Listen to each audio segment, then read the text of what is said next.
ನಿಮ್ಮ ಜೀವನದಲ್ಲಿ ಯಾರಿಗಾಗಿಯೂ ಎಂದಿಗೂ ಅಳಬೇಡಿ.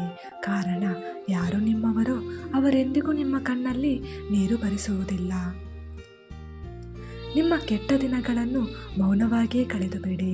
ಇಲ್ಲವಾದಲ್ಲಿ ನಮಗಾಗದವರು ತಮಾಷೆ ನೋಡಲು ತುದಿಗಾಲಲ್ಲಿ ನಿಂತು ಕಾಯುತ್ತಿರುವರು. ಯಾರನ್ನೇ ಆಗಲಿ ಅತಿ ಹೆಚ್ಚು ಪ್ರೀತಿಸಲು ಹೋಗಬೇಡಿ.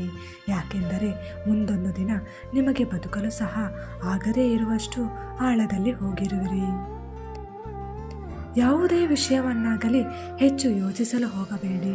ಯಾಕೆಂದರೆ ಅದರಿಂದ ನಿಮ್ಮ ಅಮೂಲ್ಯವಾದ ದಿನವನ್ನು ನೀವು ಕಳೆದುಕೊಳ್ಳುವಿರಿ. ಈಗಿನ ಕಾಲದಲ್ಲಿ ಅವರವರ ನಿರೀಕ್ಷೆಗಳನ್ನು ಪೂರೈಸುವಷ್ಟು ದಿನ ಒಳ್ಳೆಯವರ ಹಾಗೆ ನಟಿಸುವರು.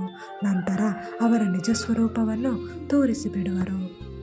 ಇನ್ನೂ ಹೆಚ್ಚು ಈ ರೀತಿಯ ಕವನಗಳು ಹಾಗೂ ಒಂದು ಒಳ್ಳೆಯ ಸಂದೇಶವನ್ನು ಬರೆಯಲು ನನಗೆ ನಿಮ್ಮ ಪ್ರೋತ್ಸಾಹವು ಬಹಳ ಮುಖ್ಯವಾಗಿದೆ. ಹಾಗಾಗಿ ಎಲ್ಲರೂ ಸಬ್ಸ್ಕ್ರೈಬ್ ಮಾಡಿ, ಶೇರ್ ಮಾಡಿ ಹಾಗೂ